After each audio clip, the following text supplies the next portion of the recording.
सवाल है। नीतीश कुमार जी लाते हैं बिहार में दारू बंद, वही नीतीश कुमार जी लाते हैं कि 4-4 लाख रुपया देंगे, तो नीतीश कुमार दो पार्ट खेल रहे हैं क्या? ये सबसे बड़ा। बिल्कुल, देखिए अब नीतीश कुमार जी रिटायरमेंट की तरफ बढ़ चले हैं, उनकी उम्र हो गई है। अब बिहार का भविष्य, वैसे भी बिहार मजबूर है। बिहार ने नीतीश कुमार जी को वोट देता है बिहार का आम जनता, तो सरकार तेजस्वी जी की बन जाती है, और तेजस्वी जी को वोट देता है तो नीतीश कुमार जी चीफ मिनिस्टर बन जाते हैं, और मिला जुला के सब एक ही है। आप देखिए पिछले 25-30 वर्षों में या तो लालू जी का परिवार या फिर नीतीश जी, यही दो लोग सत्ता में रहे हैं। सत्ता परिवर्तन बहुत ज्यादा जरूरी है, और हम लोग जनशक्ति पार्टी रामविलास, हमारी ये कोशिश है कि हम आम जनता के बीच जाएं, इन चीजों को आम जनता तक पहुंचाएं और एक बड़ा बदलाव बिहार के लिए लेकर आए। जो आपने क्वेश्चन किया है शराब नीति के बारे में, जो ऐसा लगता है कि उन्होंने 4 लाख दे के एक प्रोत्साहन राशि प्रदान की हो, मरो 4 लाख रुपए मिलेंगे, इस तरह के प्रोत्साहन राशि के रूप में मैं इसको देख रहा हूँ। क्योंकि जब शराब बंद हुआ, दुकानें बंद हो गई और डोर डिलीवरी चालू हो गया। इस तरह से बिहार को खुला नहीं किया जा रहा है सर। किया जा रहा है, बिल्कुल किया जा रहा है। इसीलिए हम लोग इसको पूरा प्रयत्न से ग्राउंड लेवल पे लोगों को समझाएंगे। लोग नहीं समझते हैं। लोग जो है जात पात में अल्टीमेटली, बाहर आप बात करेंगे सब कुछ की, आप एजुकेशन की बात करेंगे, आप स्वास्थ्य की बात करेंगे, आप शराब नीति की बात करेंगे, आप जंगल राज की बात करेंगे, लेकिन जब वोट डालने जाएंगे तो जात पात देखेंगे। बिल्कुल। तो सबसे पहले मुद्दों पे वोट डालना होगा। आपको शिक्षा के लिए अगर वोट देना तो शिक्षा पे वोट दीजिए। सर, जिसका पोस्टमार्टम जैसे नहीं हुआ है उसका 4 लाख रुपए कैसे मिलेगा? जिसका पोस्टमार्टम नहीं हुआ है, 4 लाख रुपए का मुआवजा के लिए 2016 से 2023 तक में मुख्यमंत्री घोषित कर दिए। जिसका पोस्टमार्टम नहीं हुआ है उसका कहना 4 लाख रुपए मिलेगा। अब ये तो कॉम्प्लिकेशन है, अब वो देना चाहते हैं, इसको और भी कॉम्प्लिकेटेड 90% ऐसे लोग हैं जो जहरीली शराब से मरे थे लेकिन डर की वजह से पोस्टमार्टम नहीं करा पाए, और नेता लोग वहां पे गए, लोग आश्वासन दिए लोग, लेकिन वास्तविकता ये है सर कि जैसे कानूनी तरीका से आप बताइए, जिन लोगों का पोस्टमार्टम नहीं हुआ है तो क्या ऐसा कोई प्रावधान है कानून में कि उनको मिल सके? चलिए मैं आपको बता रहा हूँ, आप लोगों ने शायद वो इंटरव्यू नहीं सुना था, परसों ही उनका इंटरव्यू मैंने सुना था हमारे मुख्यमंत्री नीतीश कुमार साहब का। उसमें वो कह रहे हैं कि जिले के जो डीएम होंगे, जिलाधिकारी महोदय, वो डिसाइड करेंगे कि वो शराब से मरा है या हार्ट अटैक से मरा है। पोस्टमार्टम से कोई लेना देना नहीं है। उस डीएम साहब के अनुशंसा के ऊपर ही वो जो 4 लाख रुपए का प्रोत्साहन राशि है जो मिलना है, वो डीएम साहब के अनुशंसा पे ही मिलेगा। अब डीएम साहब डिसाइड करेंगे कि कैसे मरा है। वैसे आपको पता है इस जिले में, इसके मतलब सर कि अगर डीएम साहब बोलते हैं जहरीली शराब से मौत हुई है, अगर डीएम साहब बोलते हैं कि हार्ट अटैक से मौत हुई तो नहीं मिलेगी? नहीं, वो डीएम साहब के अनुशंसा पे ही वो राशि मिलनी है।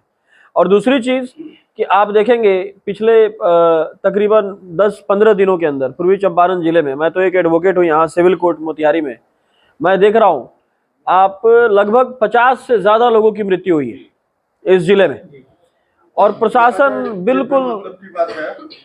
डीएम साहब क्या जो है ये करेंगे क्लियर कि ये दारू से मरा या नहीं, वो तो डॉक्टर क्लियर करेगा। नहीं, डीएम साहब के अनुशंसा पे ही वो पैसा मिलेगा। इनको फंसाने का काम, उलझाने का काम कर रहा है ना।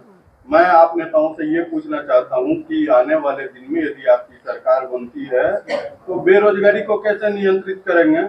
देखिए, बेरोजगारी जो बिहार की समस्या है उसमें हम लोगों को एनालाइज करना पड़ेगा, जो कि चिराग पासवान कुछ हद तक एनालाइज कर चुके हैं।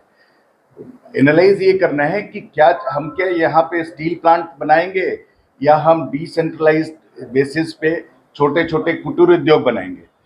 तो उनके दिमाग में ये क्लियर है कि हम लोगों को छोटे छोटे कुटीर उद्योग, हर पंचायत में एक कुटीर उद्योग, जो कि यहाँ की रॉ मटेरियल की अवेलेबिलिटी के हिसाब से जो एग्रीकल्चरल आउटपुट है हमारा, उसको बेस करके अगर हम छोटे छोटे यूनिट बनाएं तो डिसेंट्रलाइज्ड रूप से किसी को कहीं जाना नहीं पड़ेगा, जो जहां है वहीं पे उसकी जीविका मिलेगी, तो बिहार आगे बढ़ेगा।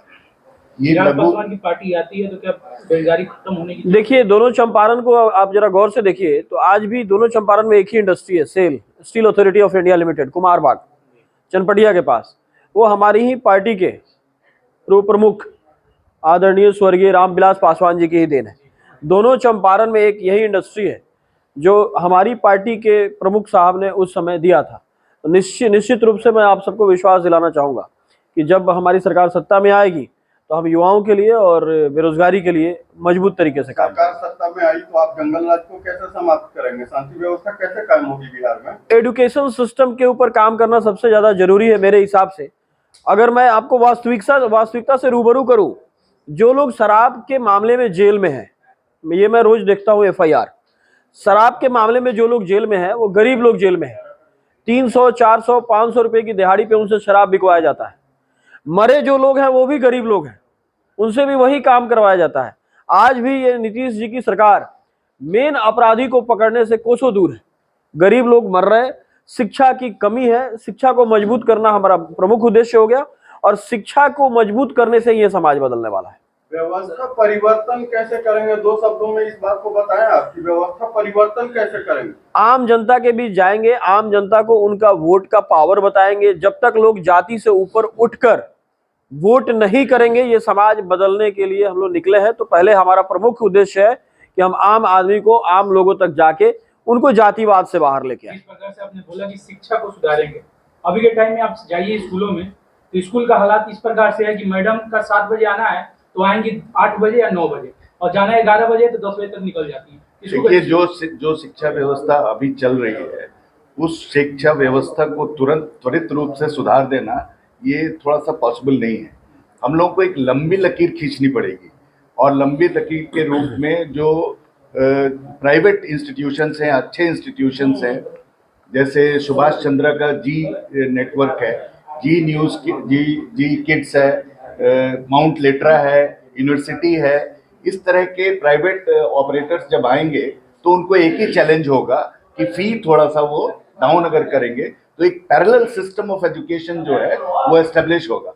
बिहार को बदलने और बिहार की व्यवस्था को बदलने की बात कर रहे हैं, तो इसके लिए आपको सरकार में आना होगा, और सरकार में आने के लिए अभी 2 गठबंधन आमने सामने लड़ रहा है। उसमें आपकी सहभागिता कैसी रहेगी? आप किस गठबंधन के साथ लड़ेंगे या स्वतंत्र चुनाव लड़ेंगे? वो हमारे माननीय राष्ट्रीय अध्यक्ष चिराग पासवान जी डिसाइड करेंगे कि वो किसके साथ गठबंधन हमारी पार्टी करेगी। हम लोग उनके सैनिक हैं और उनके आदेश का पालन करना हमारा पार्टी में काम है। ये हमारा पावर नहीं है डिसाइड करना कि हम किसके साथ गठबंधन करेंगे। सर, शिक्षा व्यवस्था में सर हर साल जिस समय जारी होता है शिक्षा इंडेक्स, एजुकेशन इंडेक्स, और सबसे नीचे बिहार का स्थान रहता है, तो उस बारे में आप क्या कहेंगे? देखिए, बिहार का स्थान सबसे नीचे 70 साल पहले था, बिहार का स्थान सबसे नीचे 70 साल बाद भी है, और बिहार में मोतिहारी का स्थान सबसे नीचे है, बिहार में भी, ठीक है ना। और जो हम लोगों का विधानसभा है वो मोतिहारी में भी सबसे नीचे है। ये अवस्था है एजुकेशन की। हम केसरिया विधानसभा से आते हैं, कल्याणपुर विधानसभा में, दोनों स्कूलों में मैं विजिट किया हूँ, और स्कूल का हालात जो देखता हूँ कि उनको 8 बजे आना है तो 10 बजे आते हैं, अगर 2 बजे जाना है तो 1 बजे या 12 बजे निकल जाते हैं। तो इसको सुधारेंगे कैसे चिराग पासवान की पार्टी? अभी हमें संघर्ष करने दीजिए, जब हमारी पार्टी सत्ता में आएगी तो हम लोग जरूर आप लोग को अवगत कराएंगे। हमारे राष्ट्रीय अध्यक्ष 30 तारीख को मोतिहारी में बाबा चौहम्मद जयंती में 30 तारीख 30 अप्रैल को 30 अप्रैल को आ रहे हैं, तो आप लोगों से आग्रह है कि उसमें भी आप लोग शामिल हुए। एक आखिरी सवाल, अभी हमारे सारे डिजिटल मीडिया है सर, आपसे रहेगा, जितने भी डिजिटल मीडिया पर लगातार FIR किया जाए उस पर आपका क्या है? आपने पढ़ा होगा एक विधेयक कानून ये लाने वाले हैं, और मेरे हिसाब से इंडिपेंडेंसी जो होती है मीडिया की, उसके ऊपर कोई रोकथाम नहीं होनी चाहिए। अगर यूट्यूब है, डिजिटल युग है, 5G हम लोग यूज़ कर रहे हैं, लोकतंत्र है, कोई लाइसेंस लेने की ज़रूरत नहीं है, हर मुद्दे को हम उठा सकते हैं, उठाना भी चाहिए। अगर कोई युवा आकर अपने आसपास के समाज में मुद्दों को उठाता है तो ये एक अच्छी बात है कि हमारा युवा जागरूक है, और लोकतंत्र में ये आपका अधिकार है। तो ये अधिकार को भी दबाने के लिए अगर कोई कानून बन रहा है तो उसकी हम निंदा करते हैं। लास्ट क्वेश्चन सर, डेमोक्रेसी में जुडिशियरी सर्वोच्च होती है। अभी तमिलनाडु प्रकरण में फंसे यूट्यूबर मनीष कश्यप पर जिस प्रकार से सरकार का रवैया, चाहे वह बिहार सरकार हो या तमिलनाडु सरकार हो, क्या आपको लगता है कि जुडिशियरी अभी स्वतंत्र रूप से कार्य कर रही है? बिल्कुल बेहिचक आपको मैं इस प्रश्न का जवाब इस तरीके से दूंगा कि अभी सिर्फ 7 दिन का डेट मिला है उस मामले में, और हमारे सर्वोच्च न्यायालय के जो हमारे माननीय सर्वोच्च न्यायाधीश हैं, उन्होंने नोटिस करा है तमिलनाडु गवर्नमेंट को और बिहार गवर्नमेंट को भी। उस नोटिस में ये प्रश्न पूछा गया दोनों सरकार से कि ऐसी कौन सी गलती इस युवा ने की है जो उनके ऊपर एनएसए लगा है। तो धैर्य रखें, मेरी आप लोगों से पहले भी बात हुई है, जल्दी मनीष कश्यप बाहर होंगे। इन्हें से किसी पर भी लगा देना है सरकार का नियत होता है। बिल्कुल, आप सड़क पर जाके धरना प्रदर्शन करिए, पुलिस आपके ऊपर 353 लगा देगी। 353 का मतलब होता है सरकारी काम में दखलंदाजी। आप दे रहे हैं धरना, आपके ऊपर लग जाएगा 353। सेक्शन लगाने के लिए कोई जरूरी नहीं है कि वाला कानून हो जाएगा ना, अगर आप किसी इस सरकार में तो वही हाल है ना, आप बोल नहीं सकते, आप चल नहीं सकते, आप अपनी मर्जी से नहीं कर सकते। डेमोक्रेसी कहाँ गई? इसी को तो बदलना है आप लोगों के सहयोग से। मनीष कश्यप को इसी चलते लपटा गया इस केसों में कि मनीष कश्यप बोल रहे थे। मनीष कश्यप जी के ऊपर हमारे जो सर्वोच्च न्यायालय की विशेष नजर है, और मैं फिर आपको विश्वास दिलाना चाहता हूं, मेरी कई बार आपके मीडिया बंधुओं से बात हुई है, देर आएगा दुरुस्त आएगा, मनीष कश्यप जल्दी बाहर आएगा।